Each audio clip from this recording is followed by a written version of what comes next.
Hi everyone. তো আমি আজকে বিরিয়ানি বানানোর একটু চেষ্টা করেছি, সেটা ব্যারাকপুর স্টাইলে। আগে আমি অনেক রকম বিরিয়ানি বানিয়েছি, কিন্তু অতটা টেস্টি না সেরকম হতো না। তো এই রেসিপিটা আমি দেখেছিলাম, তো সেটাই আমি কপি করছি। তো প্রথমে আমি তেল দিয়ে নিয়েছি, তারপর তেলটা গরম হয়ে গেলে তাতে দিয়েছি পেঁয়াজ কুচো।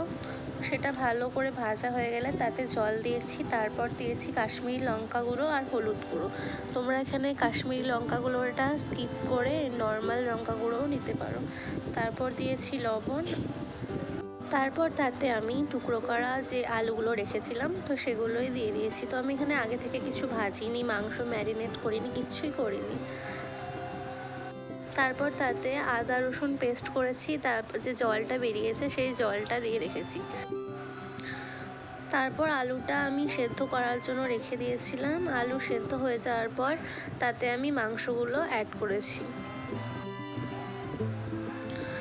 মাংস ভালো করে রান্না হয়ে গিয়েছে, আলু সেদ্ধ হয়ে গিয়েছে। তারপর তাতে আমি টক দই আর বিরিয়ানি মশলাটা অ্যাড করেছি। তোমরা ব্যাকগ্রাউন্ডে একটু কুকুরের আওয়াজ শুনতে পাবে, তো ওটাকে স্কিপ করে ভিডিওটা দেখতে থাকো। তারপর তাতে আমি কেওড়া জল আর গোলাপ জল অ্যাড করেছিলাম। আর আলু না আমি দু একটা তুলে রেখেছি, সেটা শেষে দেবো বলে।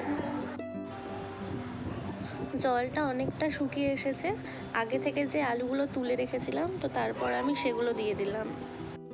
তারপর আরেকটু আমি বিরিয়ানি মশলা অ্যাড করেছি।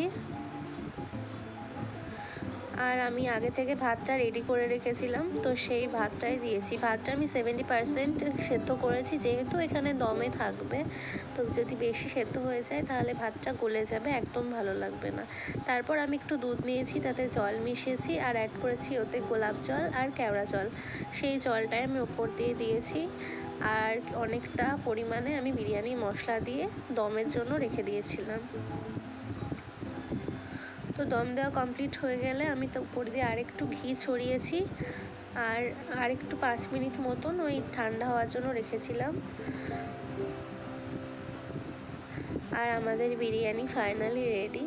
তো খুবই টেস্টি হয়েছিল, তোমরা এইভাবে একবার বাড়িতে ট্রাই করতে পারো। আমি আশা করছি তোমাদেরও ভালো লাগবে, আর যদি ট্রাই করো তাহলে আমাকে কমেন্ট করো।